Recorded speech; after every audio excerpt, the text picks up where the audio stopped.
All right. To be serious. Good evening. We'd like to call to order the May 16th school committee meeting. This meeting is being broadcast live and also being rebroadcast for being recorded for future broadcast. If we could begin with the Pledge of Allegiance, please. I pledge allegiance to the flag of the United States of America and to the republic for which it stands, one nation, under God, indivisible, with liberty and justice for all. So with this being the first meeting following the election, we will say welcome to Kelly Grady, and we'll come back and talk a little bit more in just a little bit. But this new face who is up here is our new school committee member, replacing Mrs. Zetland, who is leaving and moving to Florida. So we welcome you, and we're going to begin with the student representative, which we have Kelly Hayes from Douglas High School. So Kelly, if you wouldn't mind joining us.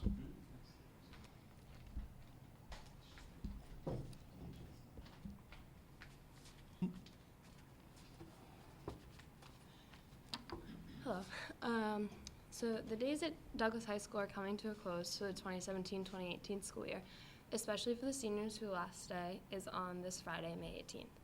Prom is also on Friday, May 18th for both the junior and senior classes at Leicester Country Club.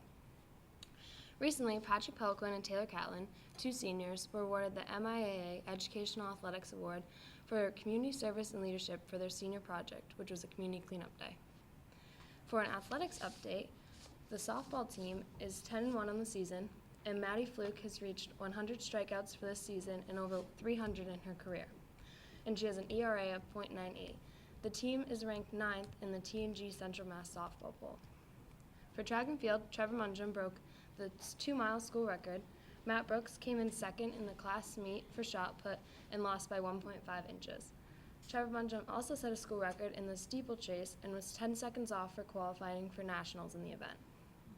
Maureen Grady won the class meet in the long jump, and she also broke the school long jump record twice.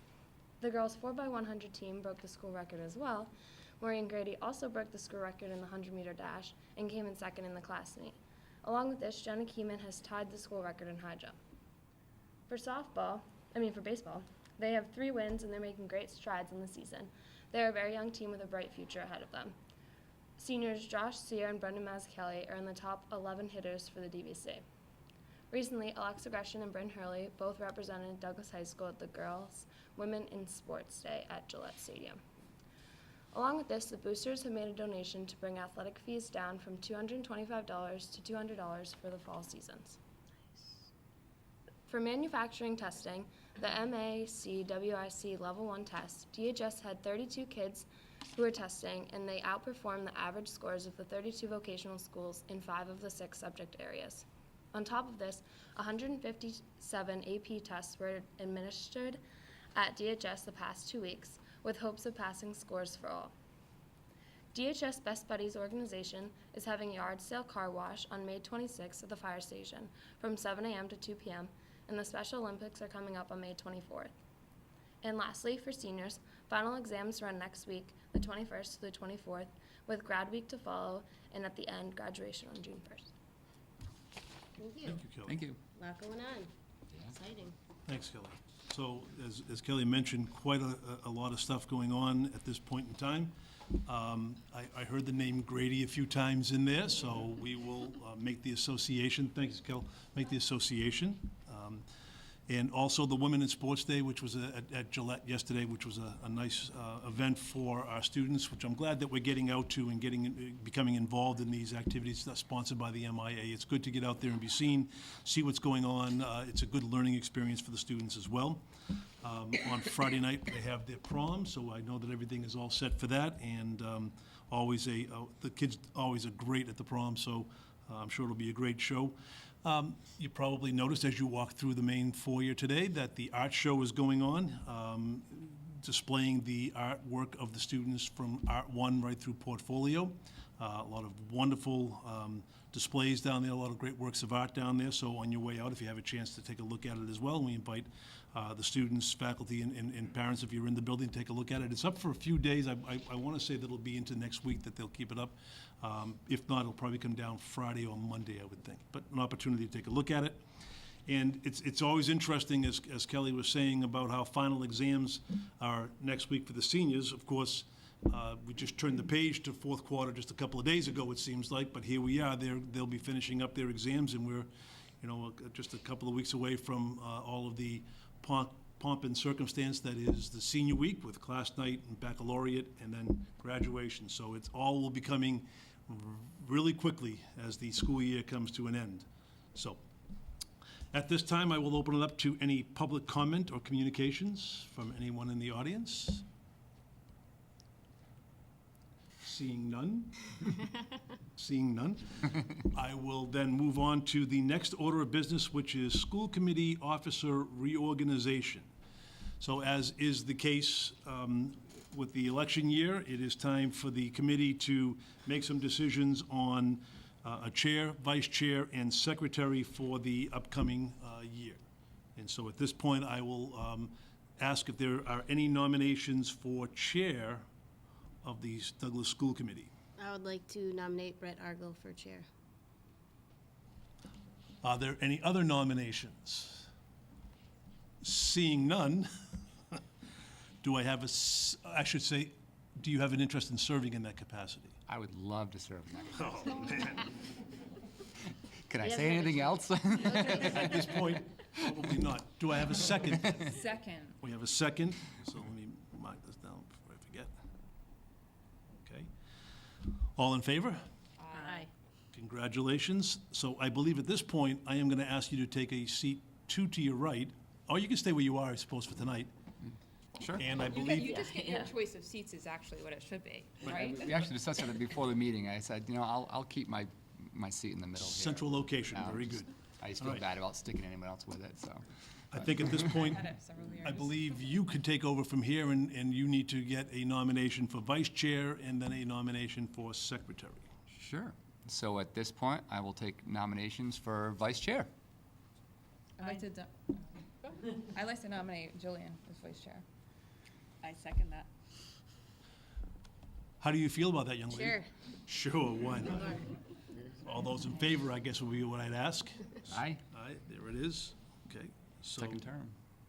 vice. I better step it up, huh? Congratulations.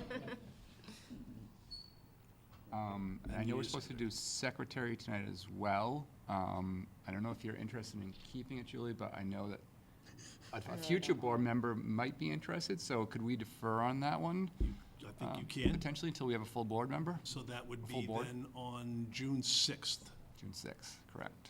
So we will mark that down. So we will defer on the secretary until a vote on June 6th. In Secretary. addition to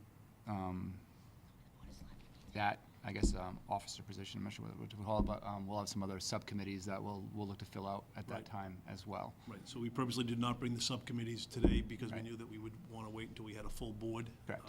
At So that point. I will email the entire group, kind of with the subcommittees that we have, just to let everyone know kind of what we'll be looking to fill out. Can I ask a question along those same lines? Sure. Would we be able to discuss, and I don't know if this is the time or when it's the time, the, actually the meeting schedule going forward? When As is that in? Is that in for the summer for 2000 and? So we have, I believe, two scheduled for the summer, one in July, one in Oh, okay. August. And then we would redo the schedule going forward in, Right, so it would be, September? and I can bring that to the next meeting. The Okay. dates are already determined, obviously, because it's always going to be the first and the third Wednesdays of the month. So are you looking to change it from first and third Wednesday or I'm something? just wondering if we can do, there's some schools that do it once a month, some schools that, different ways. So I'm just exploring different ideas. That would be up to the board I think, would have to discuss that at an upcoming meeting. I think you would want to wait till you have a full board for Yeah, that as well. absolutely, yep. I Yeah, because we agree. actually do have that on the agenda for tonight, right? That's the full meeting schedule that's on here, I believe. All right, skip No. ahead. Yeah. So the meeting schedule is there for tonight. But it sounds like maybe So- you want to defer that, or? Well, is why don't that- we wait till we get to that, and maybe we Yeah. can discuss it at that point and Yeah. and go from there. Okay. So did you want to take the next piece of the, I will. So you already started it, but welcome Kelly Grady. She won election at our most recent election as a write-in with, how many votes again? 140 some odd votes, so congratulations. great turnout, especially for a write-in, and she had some good campaign managers working for her, sounds like, so. And also congratulations to Julie, and thank you for signing up for another term with us, so. I didn't even know if I won, did I? I'm I didn't even assuming know you if I was supposed to be won. sitting here, actually. I just You didn't assumed. check in with, oh. I didn't check that. Actually, a question, do you need to be sworn in again? Yeah, that's what I'm thinking. Yeah. Oh, well, you should call Christine tomorrow, please. And we also have a nomination of Lisa Brown to fill Julie Finnegan's vacated seat. So I actually like to ask Lisa to just come up and, we can just chat for a second. I believe Yep.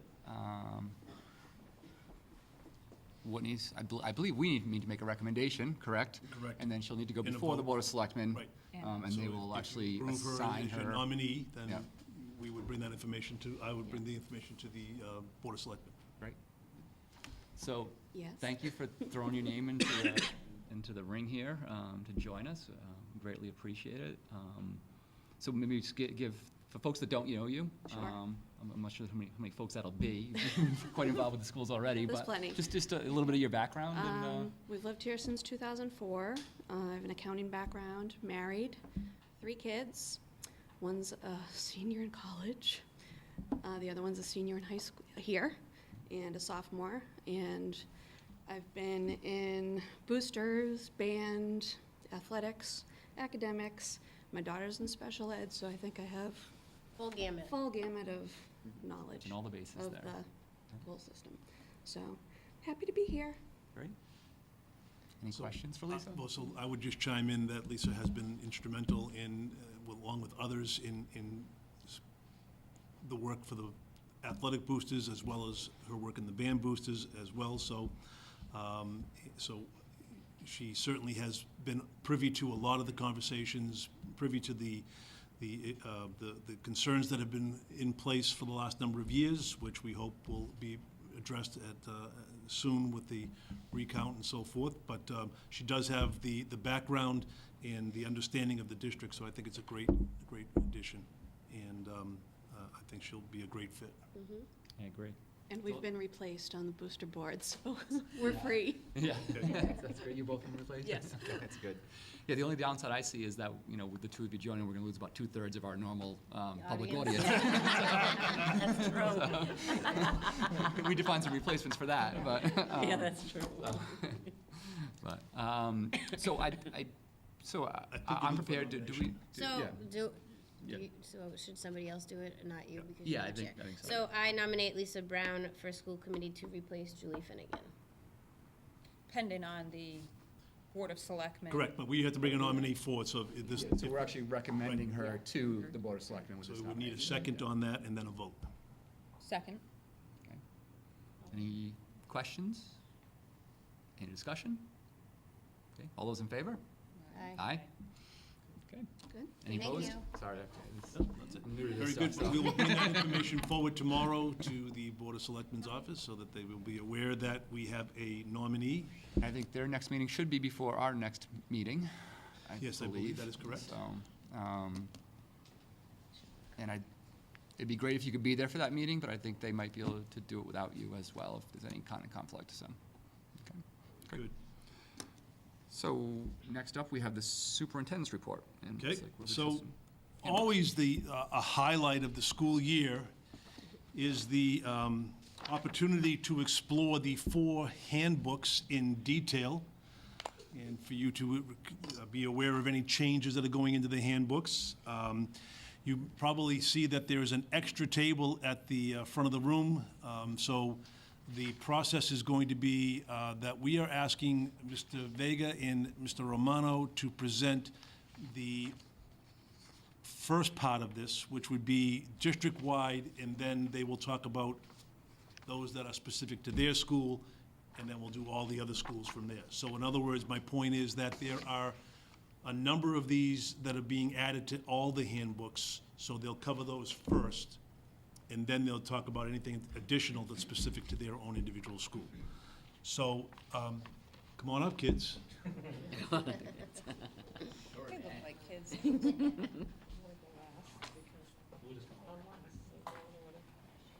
You guys can steal all the microphones, you're not sharing one between you, because I don't think we need. You know what, you could, Mr. Vega, you might want to pull that one over Yeah, for the time being, and then you can share the one, yeah, at least one the for other, each table. with the other people, that's correct. Mr. Delaney.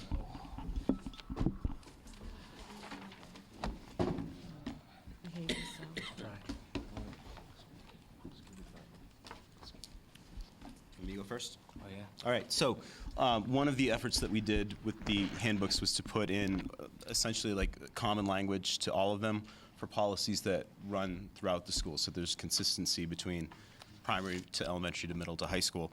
And so a number of the additions, and I think that you have the numbered list. So a number of those are school committee policies that'll be common to most of the handbooks. A couple of them aren't relevant to the primary and the elementary, and so I think they'll chime in when we get to those. So I'm not sure, do we have a list yeah, here that's It's a common? numbered list, changes, additions to DHS Handbook for 2018-19. This- okay, thank you. This is just a small, this 40? No, this is DS, yeah. I don't Next that's one. right, too. Keep going, And keep where going. was homelessness Deeper again? in the pile. Ah, There you go. That's right. So again, the idea would be, why have each of them Be the present the chair. same thing 4 times? We're just gonna do it collectively, and then they'll speak specifically to their It's the individual last school in the schools. pile. Okay.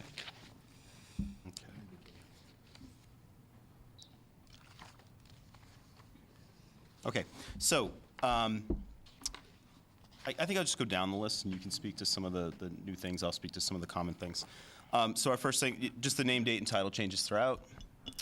Our core values, the definitions for them got scrambled somewhere along the printing, so that we had a really great definition for integrity under respect, and a really great definition for respect under responsibility. And so I fixed those. After that, we did, homelessness is not included on your list, but we did add the homelessness policy, and that is the district-wide policy. I think everybody has that? Okay. Educating homeless students, basically, is what it is. Harassment, that's common to all. We did make one change. So number 19, this came out of school council last week. We moved 19 up to before number 4, pregnancy. It's the notification relative to sex education notification. We put that with pregnancy. We just kind of thought thematically they sort of went together.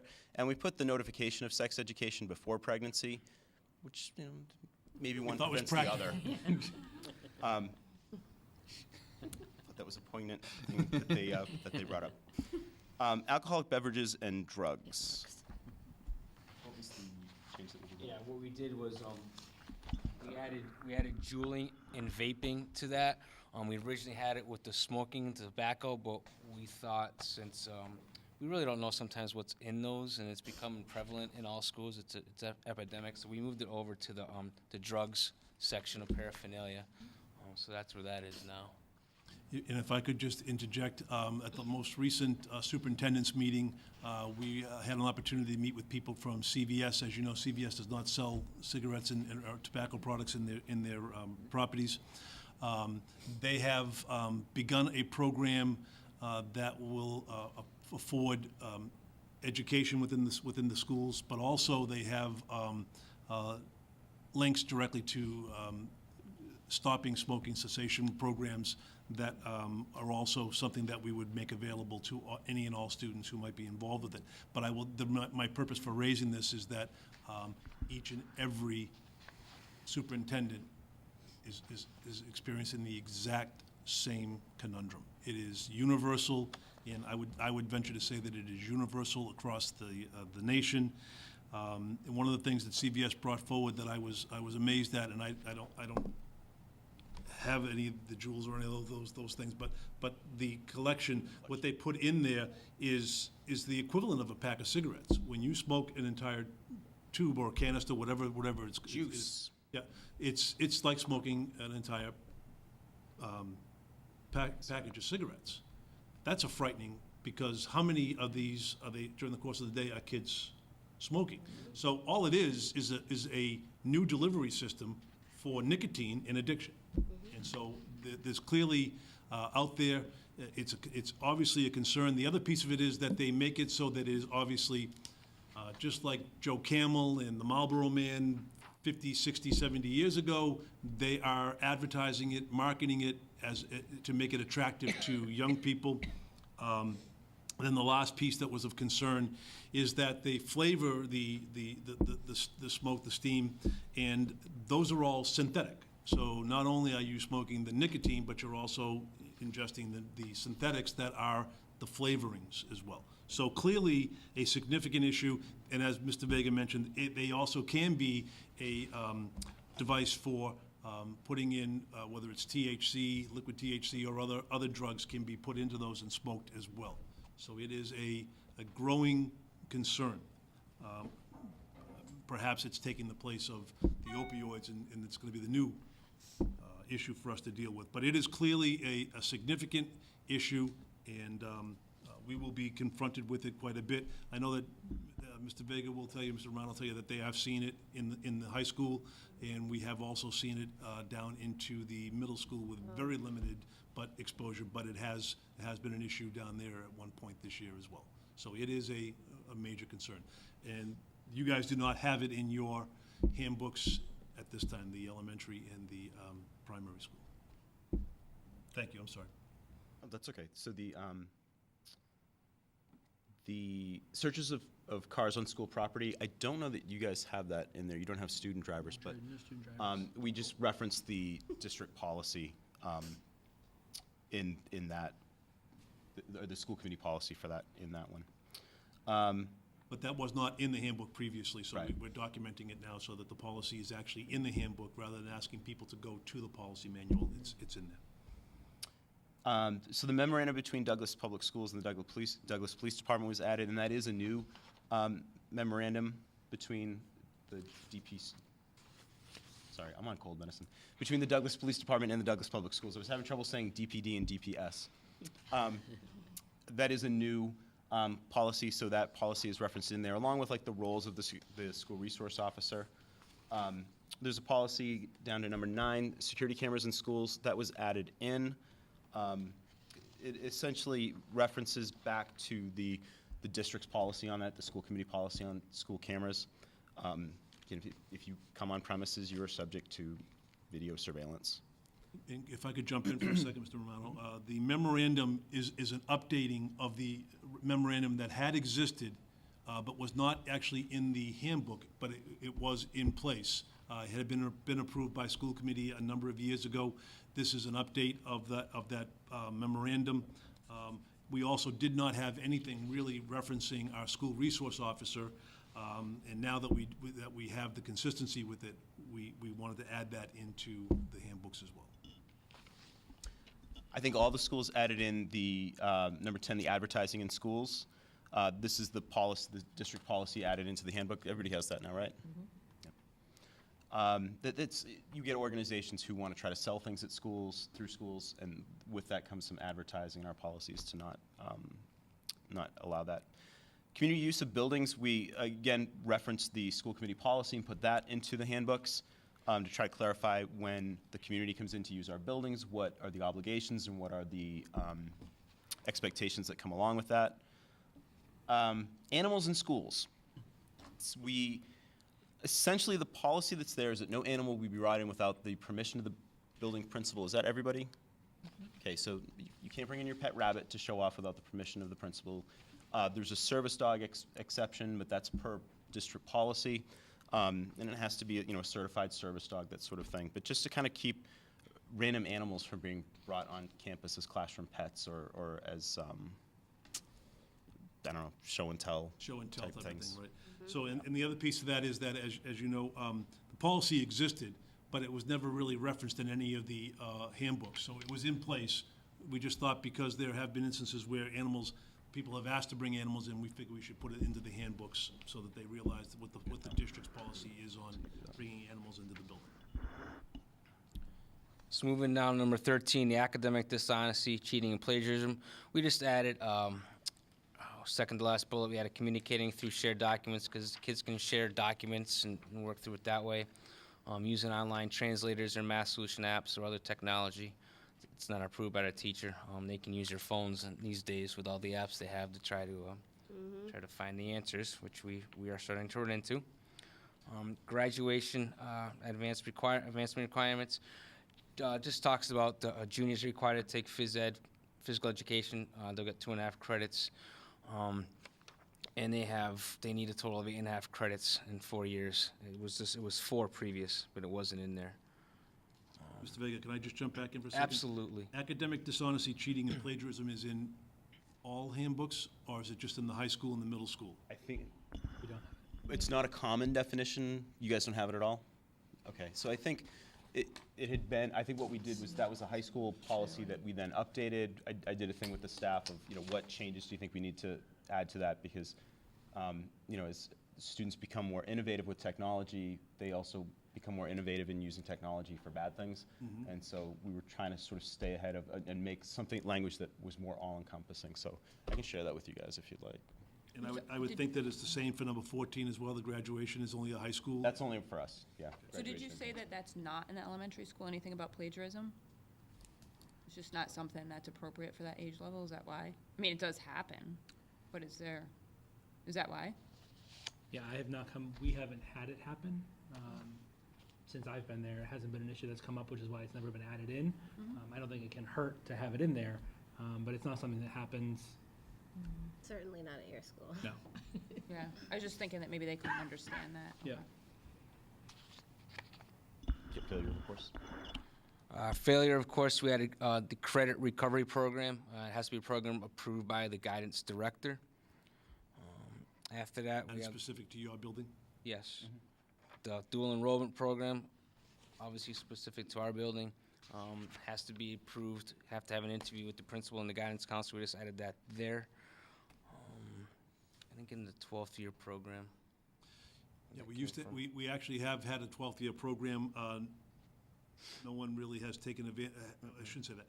That's the one that would allow you to enroll in Quincy. The dual enrollment is the one that we don't have participation in for the most part, meaning that you could take courses at Quincy, but also take them at the school.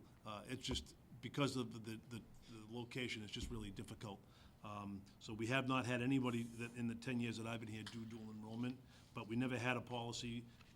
So there was a dual enrollment policy and the 12th year policy. The 12th year policy is that they can, instead of coming to the high school, they can go to Quincy, take courses, but they must also meet all the requirements for graduation at the high school.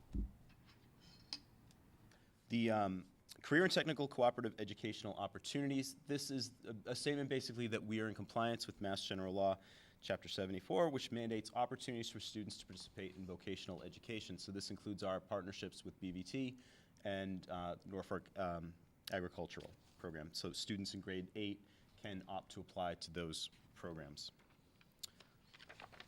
Parental notification, that was the one that we moved up to before. Pregnancy. Wellness policy is a statement that Douglas Public Schools looks to meet the academic, social, physical, and emotional needs of all its students. So it's a statement, it's almost like a value statement about what we do as far as wellness education. So that encompasses like the nutrition programs that we do, physical education, health, counseling, screenings, and other things that we do. So it's a district statement on that, and I think that's going to be in everybody's handbook. That's in everyone's handbook, right? Yep. Yep. National Honor Society. This is a high school only. The National Honor Society minimum weighted GPA was dropped from a 93 to a 92 to make it more inclusive. I'm grinding my teeth. But it's a step in the right direction, I think, for National Honor Society to become more inclusive. From there, immunizations. The immunization, this is the district policy about immunizations, that all students from kindergarten up are required to present a physician's certificate attesting to certain immunizations. That's a district-wide policy. That's everybody has that. Physical examination. This is screenings in sight, hearing, BMI, other physical things provided by law and regulation. These are things that the school nurse maintains. It's basically a description of what the school committee policy is and then a reference to that particular policy. Also the manner in which we maintain those records. And that's in everybody's handbooks for us. Head injury prevention and management, again, referencing back to the school committee policy, we've included into the handbook that we're committed to the health and well-being of all students, including students who have suffered head injuries. And so we have policies that we adhere to, that adhere to state mandates and mass general law as far as the protocols and things like that, the way that we manage student head injuries, so. Which is different slightly from an injury that might occur in extracurricular activity. So this is just a universal policy as to how it's managed for all students, as opposed to what we already have in our handbooks, which is for anything that should happen during an extracurricular or athletic competition. And that's in everybody? Correct. That's in everybody. So is HIV/AIDS. Did we expand that to all communicable diseases as well? Okay. So we have an HIV/AIDS statement. It's a policy of that we'll that students with HIV or AIDS have the same rights as other students to participate in school programs and activities under any student. It references the Mass General Law, and then essentially a reference back to the district policy. So it's putting the district policy into the handbook for students with HIV and AIDS. And is that for all communicable diseases? I thought that this was. specifically is HIV/AIDS. Okay. I know we discussed something, a blanket statement about communicable diseases, but I think we needed some guidance on that. It's in the district policy, under communicable diseases. Okay, never mind. Yeah, it's another Okay. one. The next one on the list is 26, attendance policy, and that's high school only. But that was just that our attendance policy itself hasn't changed. We just referenced the Mass General Law that relates to attendance policy. I could have let you say that, actually. Sorry, you got it. Chapter 76, Section 1, that we adhere to that Mass state law, and I think that's something that we all are going to add. I think it's already. That was one of the things that when we sat down and looked at handbooks, so that we wanted to make sure that wherever possible, we were listing the actual law, so it could be a reference tool for parents to go back and look at what the law actually says by having it in there. 76, yeah. Yeah, I have that part. 27 is DPAC, Douglas Parent Advisory Council.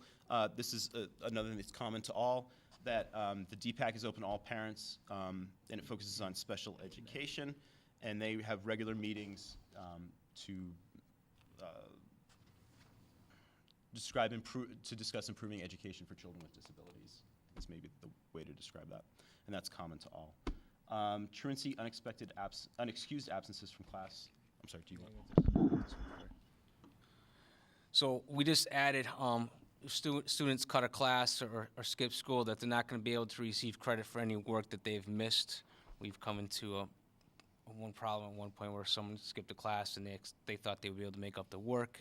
And the teacher questioned that, so we added that in there so there wouldn't be any question anymore that if they don't go to a class, then they're not going to be able to make up the work. The cell phones, as you know, at the high school, the kids are allowed to have cell phones. One thing we're adding into that is that they're not to be out in the class at any time, on their desk anywhere, it should be put away. So that's one thing we're going to work on next year with that. What else? The food and drink. We're allowing them to bring food and drink into the school. We started that this year, but what we're adding is that they are responsible for cleaning up their own messes and spills. It tends to happen. It's starting to read as like a Josh Romano list of pet peeves, because I hate cell phones out on desks, and I hate when kids make a mess and expect a custodian to clean up for them. You know, hopefully their parents don't clean up after them either. Could be. And those are high school specific. Those three are all high school specific, right? The truancy, cell phones, and food and drink, and then you got. Could you go back to that, Oh, sure. the students will not be able to receive credit for work missed. If it's unexcused. Unexcused. If they skip a class, if they don't go to class, So I don't go to class because they're having a test and I'm really not ready, but I'm in the building, they don't get the chance to take that test over again. They forfeit that chance. So if they're like not in school though, just If because they're they out have a sick, doctor they- appointment or Yeah, something, that's but it's not oh, really that's yeah. that's different. considered excused? Yeah. And we haven't changed that policy. It's I think it's 2 days for every day they're out, basically. Something like along that. those lines. Yeah. So it's just if they're actually in the school. Yeah, if they're in the school, or if you find out that they're truant from Truant from school, they school. skip school, then they're not going to be allowed to make up any of the work that they missed that day. What if they go outside and protest? Is that the same thing? Technically, it would be the same thing, yeah. Interesting story about the young lady who's running for office at the age of 18 because she was upset at the fact that the school marked it as unexcused absence and they couldn't make up work. So she became so enraged that she decided to run for political office at 18. Hey, if that's what it takes. That's awesome. You got option-based lockdown? This one is district-wide. It's our new lockdown protocol that we're using. We're using the ALICE, the Alert Lockdown Inform County Evacuate. We just changed the name, options-based lockdown protocol, and that is all updated in there on step by step on what will be done, what will So happen. that is what we talked about at the last meeting, was that Alice has copyright, and we don't want to be infringing on copyright, so we won't call it an Alice drill or an Alice lockdown procedure. We will call it now a options-based lockdown protocol. Although we are gonna work on a better acronym than. It's the OPLD. We'll make money off of that. There we go. Money. Very good, thank you. The dress code, we are allowing no hats of any type, visors, hoods, sunglasses, or bandanas.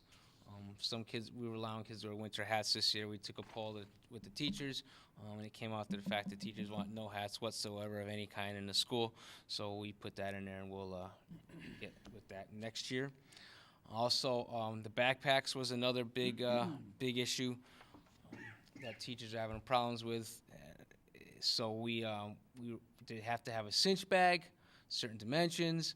We're not allowing any backpacks, mini backpacks. Sometimes kids come in with the mini backpacks and they're having me measure the backpack to see if it measures the dimensions of a cinch bag. But sometimes they do, but we're not going to get involved in that this year.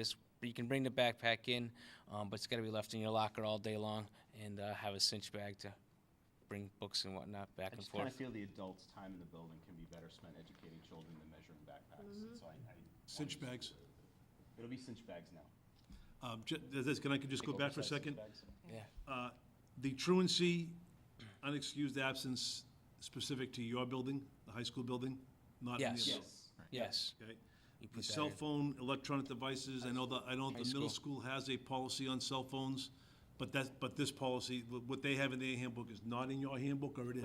We have our own as well. No cell phones in school, as soon as they're in school, during the Off school and in day, backpacks. off in the locker. Okay. And food and drink, not allowed? Snack, only during snack time, supervised snack time. Okay. All right, and then the dress code is, We have our own. What happens if they do not abide by the dress code?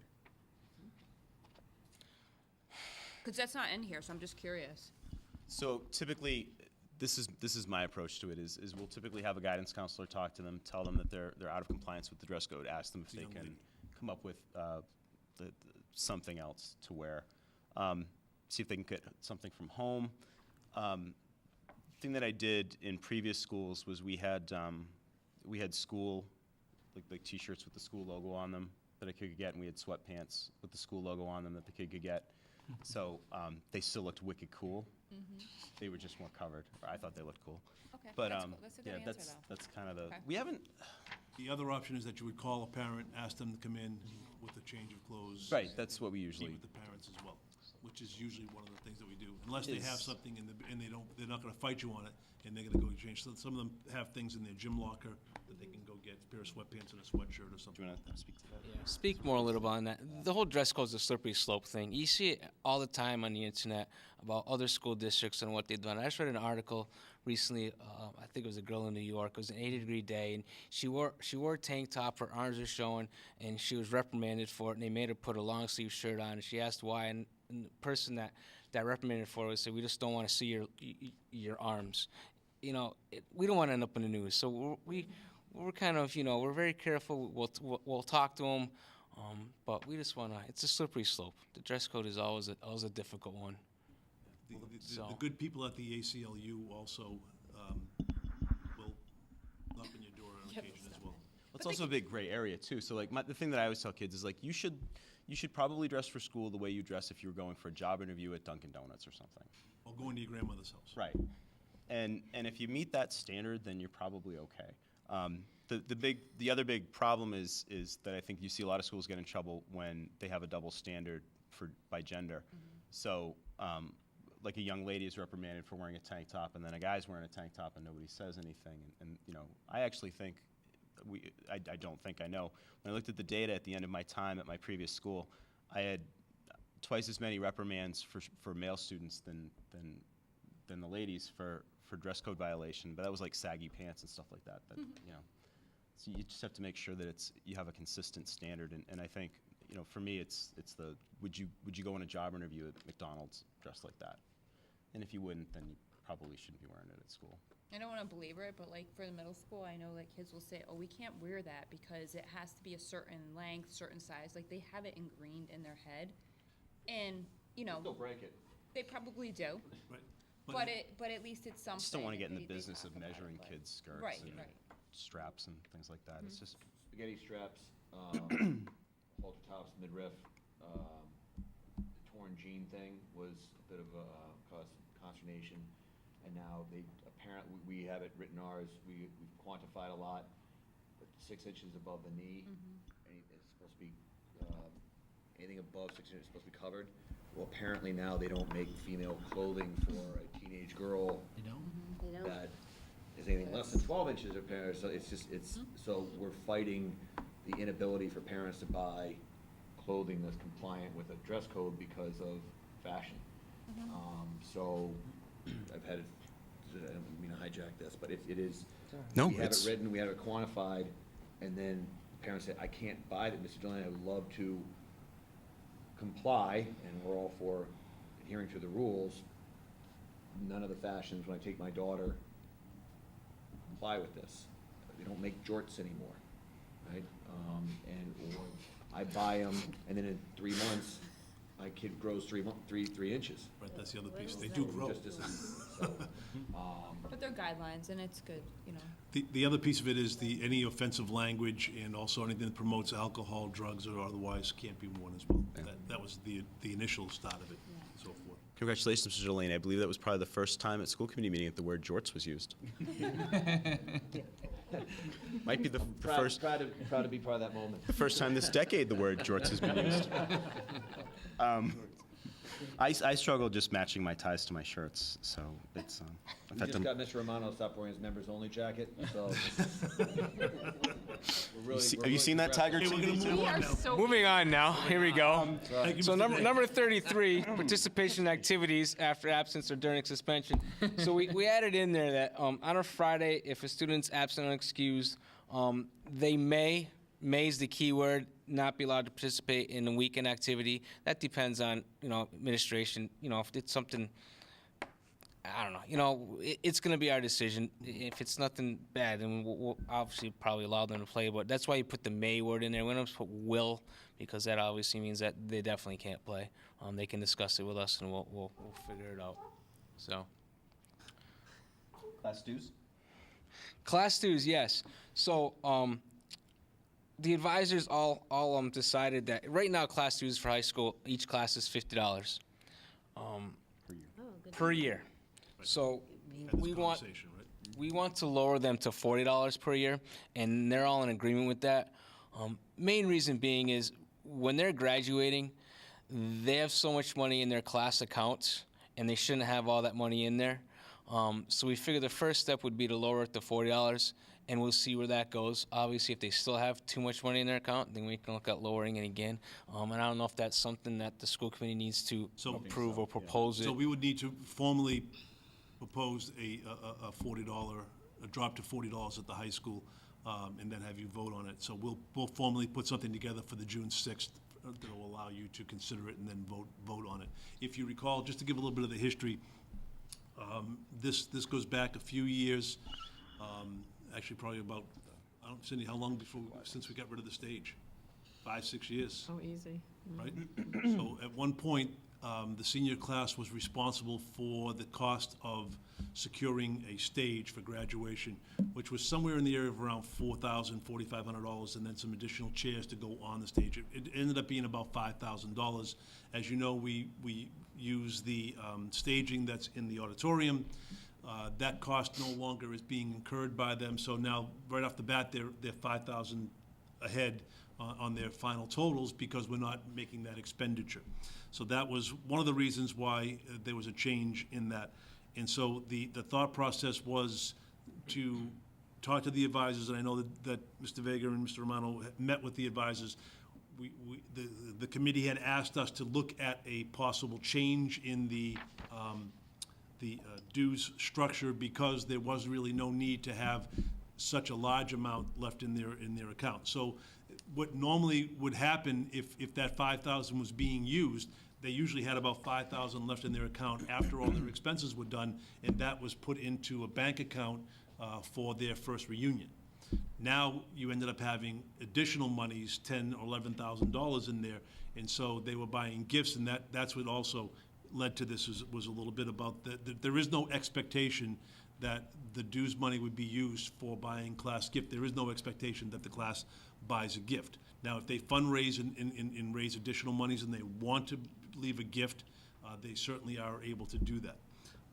But the committee had asked us to look at it, so we'll bring back a formal proposal. I would suggest that we look at that for probably 1 year, and then look to see if it might be able to come down lower, because I think it could probably come down to as low as $30 or $35 per year, which would be, which is the right thing to do because we're no longer ordering the stage. That is, unless, of course, graduation is held on the campus of WPI, and now it costs us more money, and we have Dues would have to go up. we have an indoor graduation with air conditioning like some of the schools are doing, BBT, Sutton, Nipmuc, they're all going to other venues now, and they're holding them in a venue, whether it's is it the Hanover in Worcester, that's the theater that's in Worcester. So some people are literally looking at it. I know that Mr. Vega reached out to some places. They do seem to be a little bit price prohibitive. So the concern is we don't want to lower it and then say all of a sudden we want to try to look at going to the Hanover or someplace like that. And now we don't have enough money to afford it, and it wouldn't be in the operating budget, it would have to come out of the class. So that's the concern. Why do we have to vote on it? Isn't that a class, isn't that their decision? Like, we don't Well, really we're get making a involved. change to an account, so the theory would be that you should be aware and vote on that account being changed. But it does make sense, and that was a charge that was given to us 2 years ago, maybe 3 years ago, when that came up. I think it was I think it's 2 years ago. But, so we'll win that. And so what the high school's looking to do is drop it from 50 to 40, or basically a $40 savings per student, per family. And then we'll see, we don't want to cut it too much too soon, and then classes are Running short. broke when they're seniors. It's a little harder to get the money back then. And so those last two things, participation in activities after absence or during suspension and class dues, those are high school only. The next bunch are district-wide again. Sports-related head injuries. This is taking the school committee policy, putting it into the handbooks to be in compliance with Mass General laws regarding policies and procedures governing prevention and management of sports-related head injuries. So these are the extracurricular head injuries. It's that we're following the state's guidelines for preventing those head injuries. And that is in Concussions. in just the two buildings, the high school. Well, that's and right, too. In the middle school, because they have interscholastic athletics, and they also have the extracurricular type of activities. Which, when I think about it, with enrichment, maybe We can add it it in. probably should be added into the elementary, because you have the enrichment program after school. Yep. And you don't know what kind of activities may go on where there might be an injury at that point. Full contact hangman. Yeah. It's a rough game. The next one is everybody 36 homebound instruction. These are for students who are unable to attend classes for at least 2 consecutive weeks. And so it's the school committee policy on providing education for those students and the procedure by which they go through receiving those services from the district. It's referenced back to a school committee policy. We've now included it into the handbook, and that's everybody. 37 is education of homeless children. This is our compliance with the McKinney-Vento law for the education of homeless children. Again, it's taking the school committee policy, it's putting it into everybody's handbooks. This is a universal one. It has, essentially, we're responsible to educate students who find themselves homeless. and the policy by which they would go through to receive those services. We contact Ms. Urquhart, I believe. So 38 English language learners program. That is, again, the district policy put into the handbooks. That's a universal one as well. Basically, that will provide suitable research-based instructional strategies for students who are identified as English language learners. It includes, again, the procedure by which we put them on there, and then Ms. Nasuti is the contact for that one. So she's in there too, and then it references back to the policy, but it is essentially the policy that we've added in. Sort of a growing thing for us here in Douglas. When I started here, we had 0, and we have 2 now. So it's sort of at the high school, yes. We had an 800% increase, didn't we? In students who require the service. And again, part of that 2 is $1 billion. of significance, A is meeting their educational needs, which is the right thing to do, but it did require approval of this by the committee to appoint an additional English learner teacher last August to meet that need.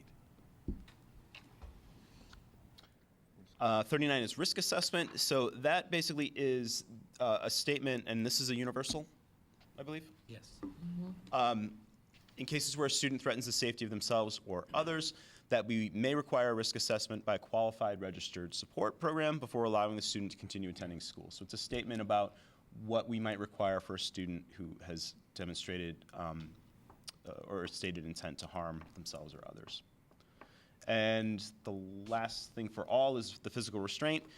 This is a statement of the district policy regarding district restraint, the use of physical restraint in the district, and our being in compliance with state law regarding that, and then a reference to the more inclusive policy on physical restraint that goes to the district policy manual. I have a 41, I added a 41. Yes, we added a 41.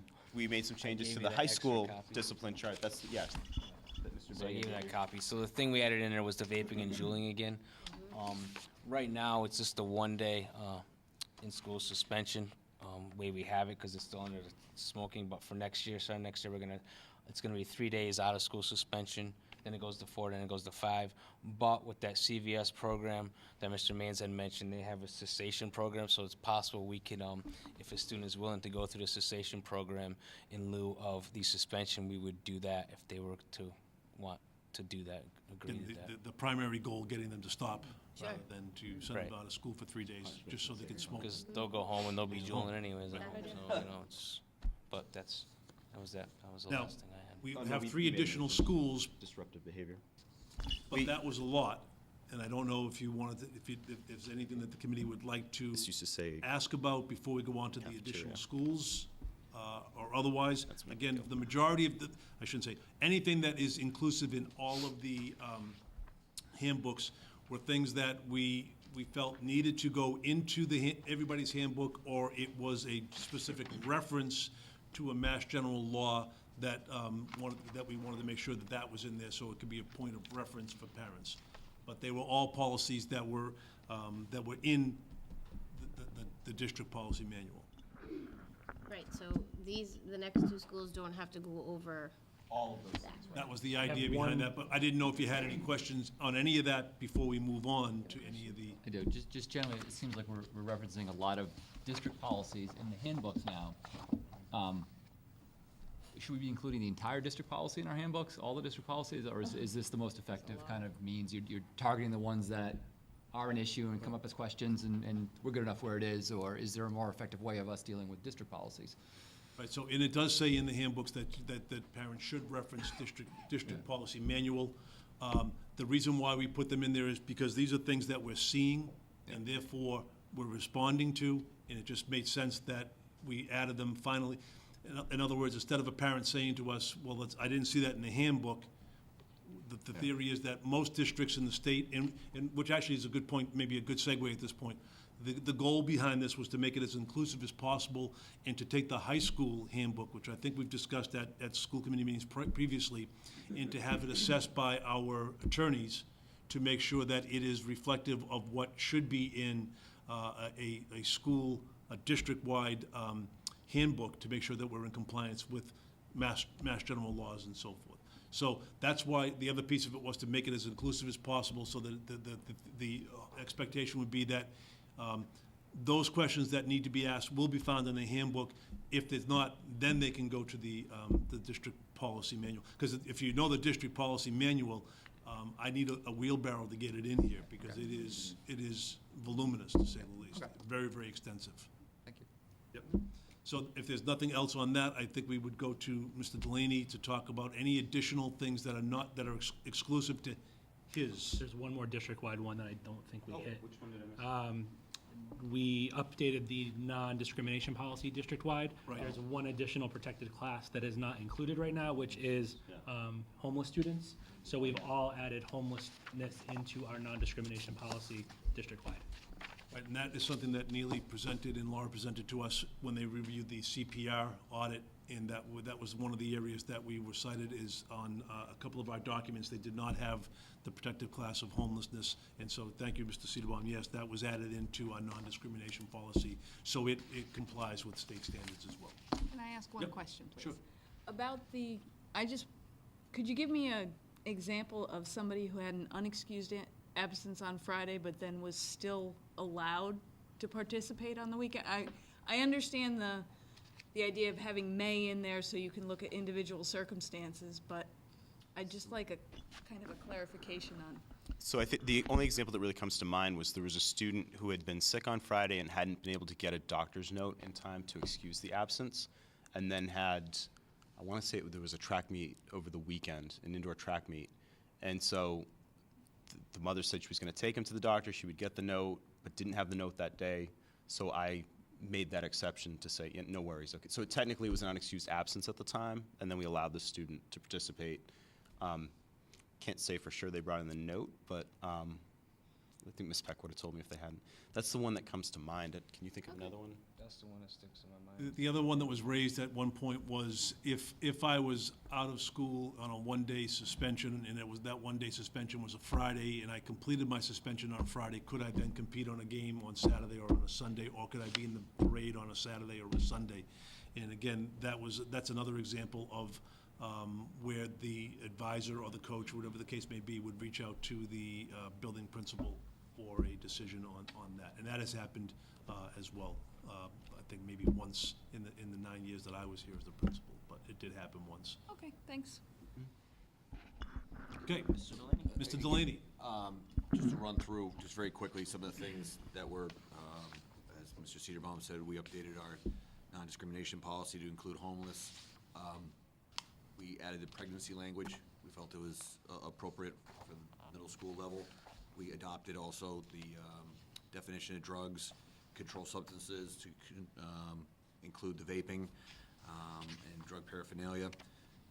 We also added the memorandum between Douglas Public Schools and the police department, our definition of a school resource officer, security cameras in schools, advertising in schools, community use of buildings, animals in schools, HIV. We also adopted the options-based lockdown protocol. User fee, we had to change that at the middle school. The numbers were not up to date. We changed that. Homebound instruction needed to be defined in education of homeless children, English language learner program, risk assessment, and physical restraint. Again, they gave you some of the highlights of that. These were things that are not currently in our handbook, and we just felt it necessary to add those in, and some of them aren't in the others. So there will be some amendments. Anything else exclusive to your building that was added? Not that I'm able to share at this time. There will be amendments this summer as we understand what we can and can't do based on, we're right up against this time. Last week, we were just learning that the future of the district was drastically changed, and with that, there's significant planning that still needs to happen, so there'll be some amendments, but. Which has happened in years gone by is that you'll vote on the existing document. Should there be any changes between now and the start of the school year, they would be brought back to you for consideration and for vote as an addendum to the handbook and inclusion in the handbook. What we will also do is to make sure that in July, that we have finished documents that we will give to you so that you can see how it looks and how it's structured and that its entirety. Right now, you're just seeing the changes. We would want you to see everything. And they will all be posted on the district web pages and school web pages as well. Do you have a similar kind of matrix on discipline Chart? in your handbook? We have one in our handbook, yes. All right, We do. okay. And, because I think you said you addressed the vaping kind of piece here. Right now, we have it as electronic cigarettes. Okay. So the vaping, juuling, we were able to, and again, we had it as a one-day in-house. But it will be changed on your grid as well.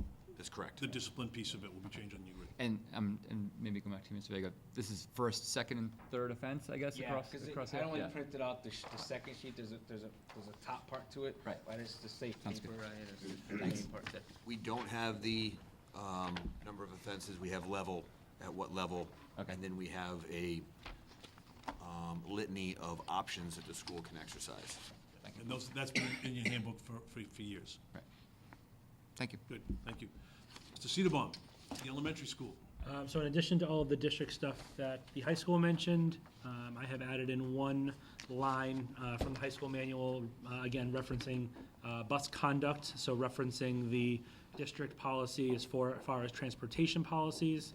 I put in the piece about field trips from the high school manual because we did not have one, as well as the beginning portion of the out-of-state field trips. Over the past couple of years, whether it's to Roger Williams Zoo or PPAC, elementary students have been going out of state. So I wanted to include that in the elementary handbook. And the only other piece that hasn't been mentioned yet is the notification of a parent's right to know teacher qualifications. So I added that into the elementary handbook. And I don't want to steal Mrs. Sosha's thunder, but I will be adding in Don't. a graphic that No. she will be bringing up in her manual as well, that we all liked this morning. So it's all yours. You can talk all about it. That was a great setup. Yes. No, I didn't. But other than that, everything else was a district change, other than name, date, and title changes that I will do as we prepare it for next year. Mrs. Sosha, the primary school. Here, there's something fantastic. coming. Yes, the only change in our handbook, other than all of the district additions that we have made that are appropriate for our age. Of course, we know we didn't add pregnancy into us, but it's an emoji chart on when you should stay home and when you are ready to come back. So it's very These notions graphic. Very Cute, inclusive, too. very inclusive. It's very graphic. It really spells it out because we have had instances where kids are sent back in and they haven't waited the 24 hours after vomiting or something. Nice. Right, yeah, right, thank you. I love that. Great idea. Yes, so that's the only addition that I have. I actually do think we should learn. For everybody. You gotta come up saying like, look at my eye, Mr. Romano.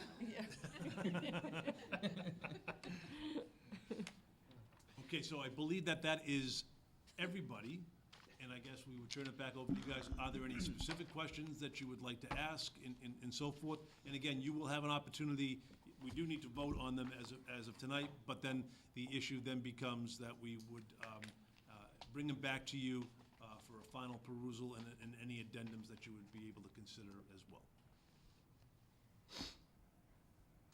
So we'd be looking for a More questions? Good. Okay. So we are voting on these tonight? 'Cause they're not part of the consent Yes. agenda, okay. So can we do one? I think you can do blanket? one blanket, because at this point, there does not seem to be any questions, and it looks like you're prepared to go forward, so you could probably make a motion to approve all four, if you would like to. So we're basically accepting the changes presented, changes and addendums, additions, I guess, maybe that's the best way to put it. Accepting the changes to the, each individual school's handbooks. Okay, I'll make a As motion to approve the 2018-2019 student handbook revisions for all four schools. Right, as presented? That's it? Second. Any further discussion? Questions? All in favor? Aye. Aye. Any opposed?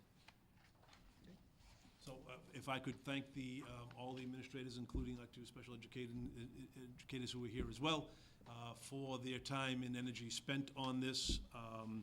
One of the things that I thought was really important is when, having come on board, was that I don't think that the handbooks themselves had been looked at for their inclusiveness and specific references for years and years and years and years. And so the hope is that they are now very much up to date, and then we will send the high school off to be assessed by our attorneys to make sure that it is, and then if there's any changes that need to happen, we would bring them back to you, depending upon if they're for all buildings and so forth. But the important piece is that this needed to get done. It had not been done for a while, and the policy manual had been updated, but the handbooks really didn't reflect some of the things that needed to be in there. So I thank everybody for their efforts on that.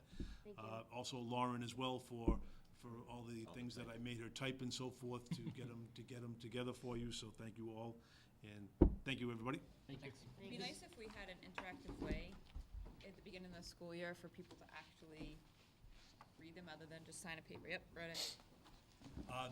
They will be available, actually, as soon as they are completed, we will update them and put them after the school year ends, we'll put them up there, so they will be available throughout the course of the summer. I think we should continue the trend that Ms. Sosa started to translate them into emojis. Just do Yeah. emojis and Or maybe have a contest or something as to like, if you read it and something, I don't know. Okay, so the next thing that I had on the docket was to update the committee on the status of the DTA contract relative to Appendix C, which is the extracurriculars and athletics and so forth. As you recall, when we signed the contract with the Douglas Teachers Association, there were two contingencies in there. One was to review and revise the Appendix C. The second is to review and revise the salary grid structure, and that would be something that, because the contract was signed later than anticipated, I met with the DTA on this, and we will begin that work in September. It's too late to really begin that work now. So just to update you on Appendix C, we have met twice now. The committee is myself, Mr. Romano, and Mr. Delaney, Mrs. Sokol, who is the athletic director at the high school, and 5 members of the Douglas Teachers Association are meeting. So we've met twice.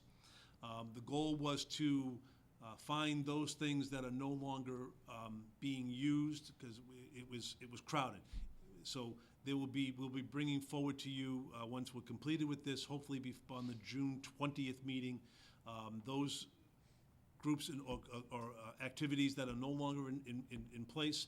An example would be the Designer Lab, which was originally started here at the high school, did not transition down when the 8th grade moved down to the middle school, has not been used in probably 7 years, 6 years. So that would be something that we would move to remove from the appendix. There are a number of positions that we would want the committee to declare as inactive. So, for example, a good example of that is the boys volleyball program, which we had 3 years ago. We tried to keep going 2 years ago, and at that point, there was not enough participation, so we did not offer boys volleyball. But if we would want to keep it as inactive, should we have an interest and we want to bring it back, it would just simply be approval to bring it back and keep it active.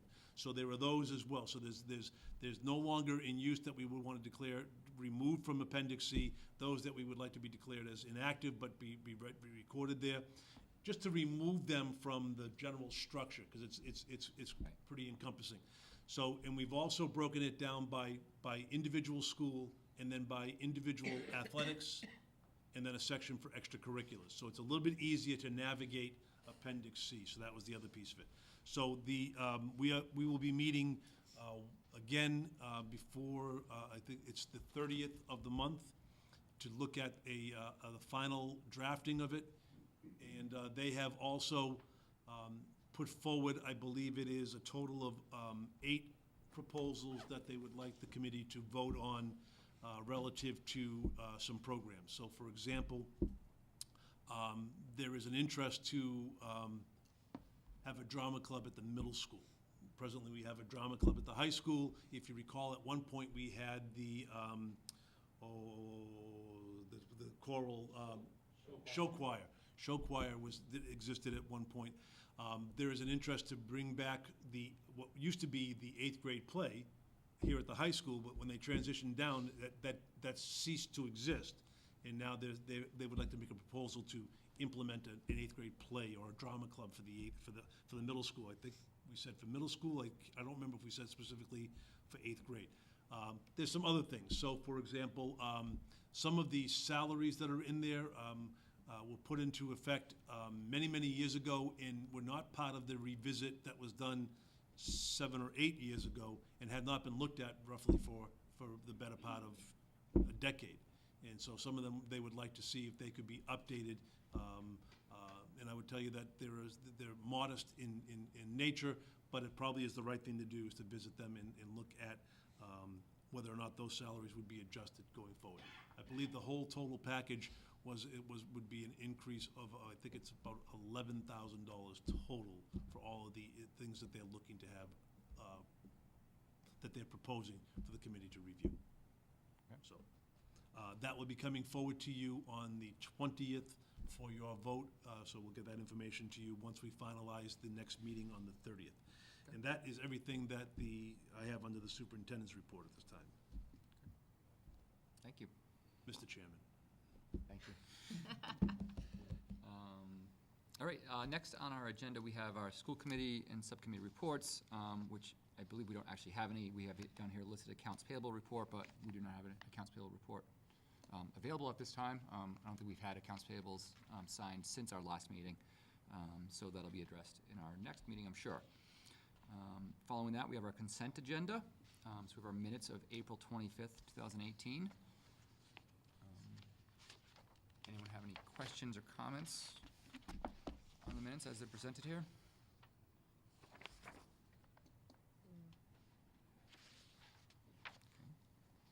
Anyone down there?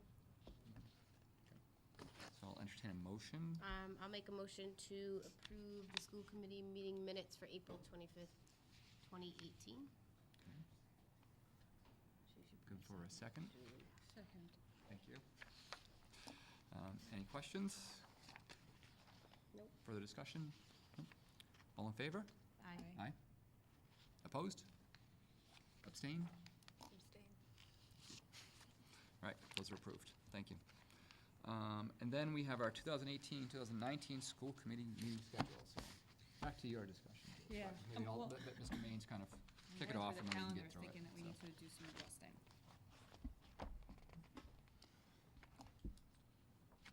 So I'm assuming this calendar laid out here, Mr. Maines, is Yep. kind of in line with what we've done in previous It's years? the same structure as the 10 years that I've been here. It's always July been and the August first is and always third. just a single meeting? I'm sorry. July and August typically just a single meeting? If everybody can make it, If they which can make it. usually somebody doesn't. Right. Yeah. But as long as we have a quorum, if there's anything that needs to be voted on, we have always met at least once in July and once in August. Yeah, and we usually, You add one. sometimes we have to change it or add one I'd say, yeah. for my closing the books, Right, okay. depending on when that process gets completed. Yes, and you're not gonna have Sometimes that say it's before, the so- August 15th. Yeah. We might have to move it back a week or maybe forward a week. Yeah, okay. Or it may be the 15th. And I believe we met twice last year in August? And maybe you. did. Yeah, we Yeah. did. I think it was twice in August. You know, Yeah, Yeah. yes. We did, Yeah, right? we did, yeah. yeah, towards the So end. it's conceivable that might be the case again, Okay. depending upon what the outcome of the town's review of the recent vote. We may be able to move forward a little bit earlier now than in previous years, and maybe we might not need to have two meetings in August if we can get everything in place. But you had a concern. Okay, so here's a couple of the reasons why. So, based on the fact that we're trying to do first and third, which is great, there's a concern on November 21st. The reason being is that's the day before Thanksgiving. I won't be here. I don't know how other people feel about being here. I think that's a really challenging time. So, I guess I'm trying to think about the fact that in October, we're meeting October 3rd and 17th, so I'm thinking, here's my thoughts, and we don't have to do it, but I was just thinking maybe if we could do an October 3rd, a 24th, and then maybe just do a 7th and a 28th, or not even bother with October changing that, but just change November to the 28th instead of the 21st. And then June 5th, that's my son's birthday, so I'm not gonna be here, so. That has nothing to do with anybody else. So your point is well taken, that it is the night before Thanksgiving. I guess we would entertain discussion about changing that or Yeah, not. I think that's probably the only conflict on here that we need to change. Yeah, the 21st, yeah, does seem, I'm just proposing maybe doing it for the 28th instead, and not even bothering changing October, but just going with the Yeah, 20th so if why we we keep go- Leave November 7th. October, we'll just change. so we would end up with. If you do the 28th, then you'll be back on December the 5th as well. I know, we that's got the you. only thing, because the only other It won't be alternative. the first time. Yeah, Yeah. that's gonna Right. happen. Especially recently, yeah. But do we have a lot of things that are going on in October, November timeframe is what I'm, Well, the other thing is to leave it there and make a decision on the 7th as to whether or not you feel that we need to meet on the 21st, given its location, Yeah, we its could do that, too. proximity to Thanksgiving. And what's going on. Yeah. what Or business you can make a needs to take decision at place, that point. you know. Change it Yeah. then. The 21st is not optimal, let's move it to the 28th. If you wanted to. So we would remain consistent here, Julie, but we would, with the understanding that that's one of the dates that we would look to possibly move or not have because of its proximity to Thanksgiving, which I didn't catch at the first point, so thank you for bringing that to my attention. And we know more at that time, too, what we have that we would need to bring Right. before the school committee as well. So in other words, if there are things that we probably should get taken care of in November, we still have the option of bumping it to the 28th. Or if there's a quorum and the committee wants to continue to meet on the 21st, you could do so. We can I'm play good with by that, ear. yeah. okay. Play it by ear. Yeah, I think, And you know, we then- can make it a general kind of, you know, unwritten policy that, you know, we'll review. You know, we always list at the bottom here, upcoming school committee meetings. We have the next two listed there, and we'll have a brief Tentative, discussion at the end right. of each meeting to say, any issues with the next couple of meetings, we want to move anything, you know, so. So, and then the other thing, I mean, I was really kind of joking about my son's birthday, but, I mean, that is my son's birthday, but the reason why I was actually bringing that date up is only because I see that we're only meeting the 1st and the 15th in May. I don't even know if I don't know if we have another meeting this month, actually, but I don't know if we should It was the same thing, we were the second. take away the 5th and put it in the 29th, or are we good? We don't need that extra time before graduation or anything like that? Well, graduation actually would be May 31st next year. Wow.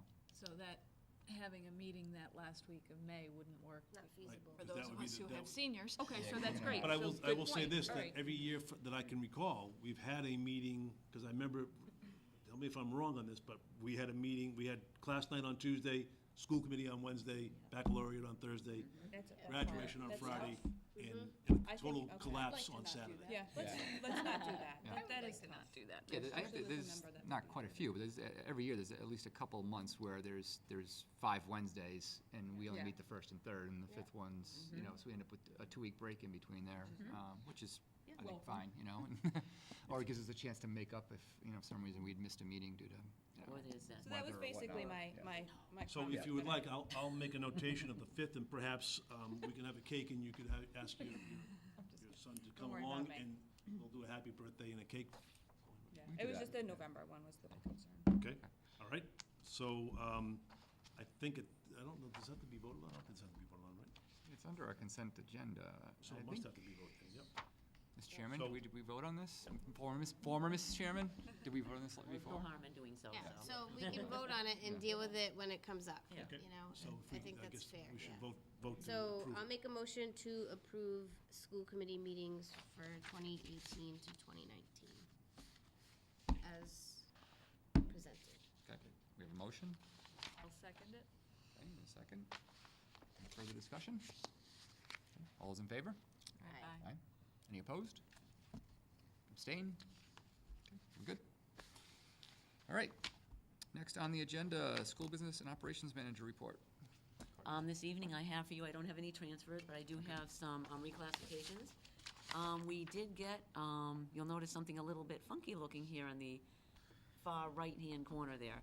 So we did get, I don't know if you recall hearing on the news about the state legislature was looking at some funding. It's not a real grant per se, but they want us to sort of treat it like a grant. It's the way is with the state. Kind of like Foundation A grant. It's actually a Chapter 70 program.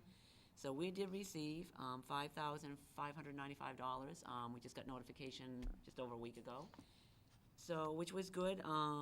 As you know, it has increased, as we spoke of a few minutes ago, 800%, the number of students that we've had come into the district. So they have had to spend a fair amount of money on interpreting. They have to translate all of the documents, a lot of documents from whatever, from English to their language, and a number of other services as well. So here's a reclass here from some invoices that we did have to pay. So that's good. So I'm transferring, I'm asking to reclass those to the grant. And you'll see, Brett, when you come in Friday to look at the warrant, you'll see actually a warrant there for this too. Okay. About $1,600 too, that we'll be paying any invoices that we can. I'd like to use up all of the funds so we're not carrying it forward into the next year. It's such a small dollar amount. Just get rid of it, reconcile it. So I'm sure I can find some other things too. It's just these were readily apparent. Is there so- stipulations to how we have to spend it? Actually, it's without further appropriation, but certainly because it's for these students that can, English language learners. So obviously, I'm trying to, and for the most, I should be able to do that very easily. Right here, we have $2,256.96, $1,600. We'll be approving Friday. So, and I'll be looking through the general fund to see what other ones I can bring to you before June 30th. Gotcha. To take care of the rest. So. Okay, so I move that we approve the fiscal year 2018 reclassification number 9, presented at the school committee meeting of May 16, 2018. Second. Further discussion? All in favor? Aye. Aye. Any opposed? Okay, thank you. Hey, thank you. And I just I did print out the FY 2018 general fund budget report for you this evening. We're still working on doing the balance. We did the retros for the contracts a few weeks back, but now we have to encumber the rest of the balance. So that's not included in the ending number, but I did do all the tallies for you. The munis report that we have, when we actually run it, it comes out with the total general fund is actually, unfortunately, including the transportation. So I have to manually back all those figures out. So that's what that is there. So the $289,517.44 is the general fund without the transportation, unencumbered. Doesn't mean that that's not going to be spent, but that's fairly low compared to prior years, because as we know, we've had a lot of things come up this year Right. that we've had to pay for, that we didn't have the funds for. And I made a note there that the $55,000 was voted in the affirmative, the special town meeting, to take care of the $54,692.40 deficit in the special education transportation account. So that hasn't been posted yet. Jean's still working through all of that, so that'll probably be posted on your next report. But I just want to make note that that's not in the negative. Yep. For all intents and purposes. Okay. So that's all I have for you this evening. When will we have a discussion on what we're gonna do going forward with our budget based on the changes that occurred? Like, will we have any say in how we're spending this money so we don't have like an open checkbook here? Well, we really won't be spending, it's a question of whether we're gonna put all the money back, I think is really the issue. So yes, but we won't know that, and we talked about that today at the admin meeting, is to start looking at the things that were on the docket to be reduced or cut, supplies, textbooks. 132,000 plus, yeah. Whether there are things that we should put back into the budget so that we can purchase them, whether it's ancillary materials or textbooks or paper or whatever that might be. And then the question becomes determination as to what to do with the $400,000 that was slotted to go from school choice to cover positions that we appointed last year, and then also the $111,000.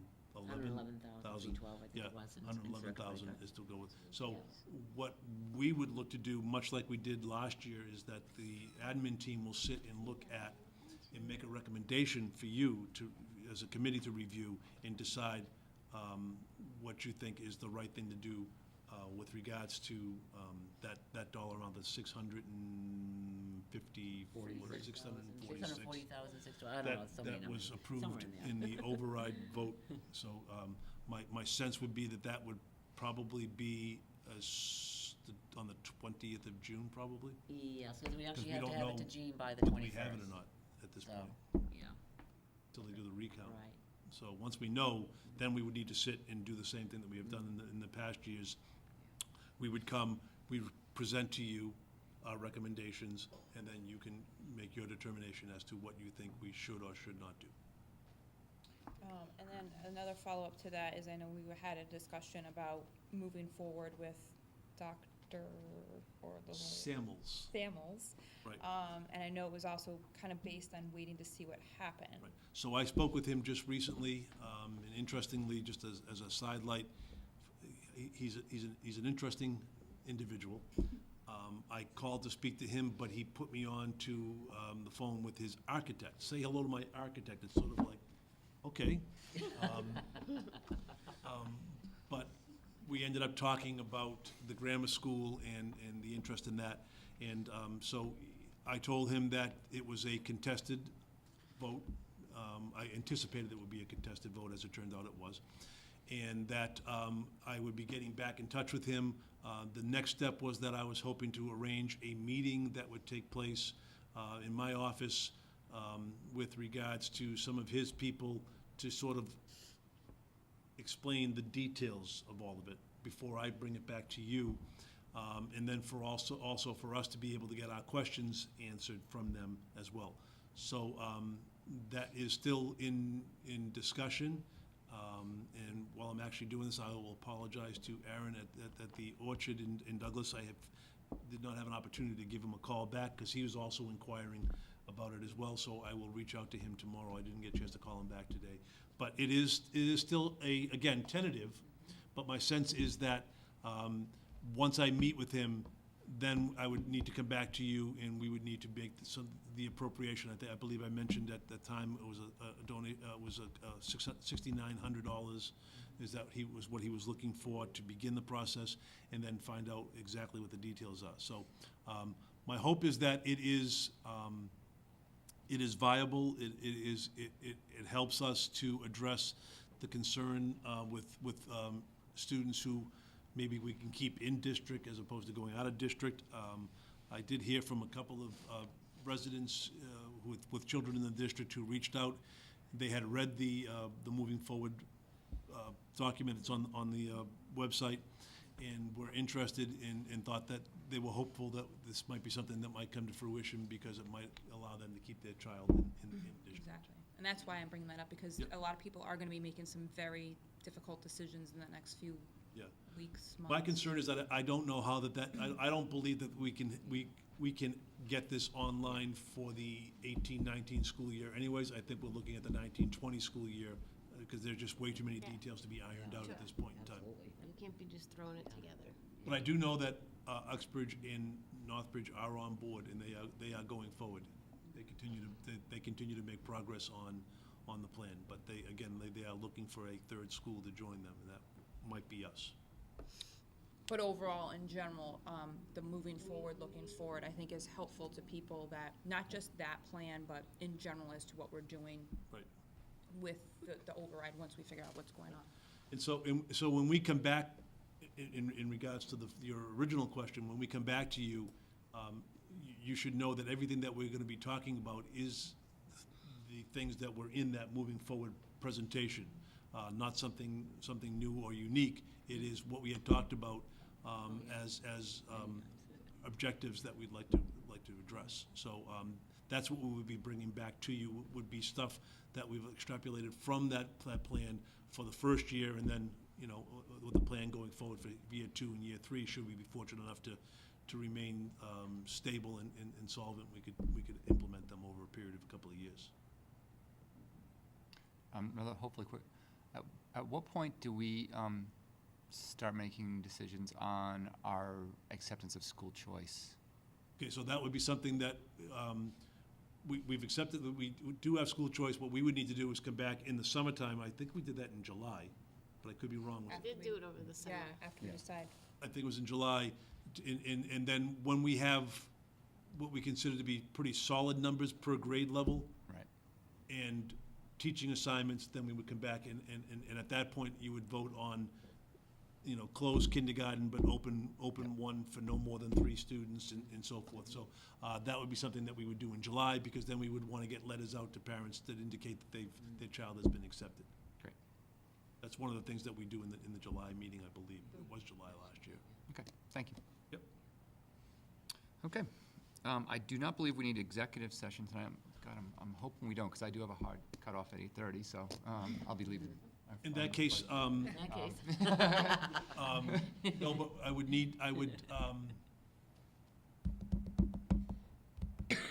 definitely need it on the 6th of June. Okay, Absolutely, categorically would need that on the 6th of June, okay, so we can all plan on that for the 6th of June. relative to what we had talked about in the most recent Okay, sessions. thank you. Yep. And if it's something you absolutely have to do now, or it could definitely wait till 6th of June? Yeah, I think it can. Okay, thank you. Okay, It can't wait any longer than that, though. okay, thank you. Okay, any other business to discuss? No. It is 8:31 on the dot, so I'm just over my hard cut. I'll entertain a motion to dismiss, or adjourn, there we go. Yep. I move that, I'm sorry. I move that we adjourn. Second. Okay, any other discussion? All in favor? Aye. Aye. Two down to.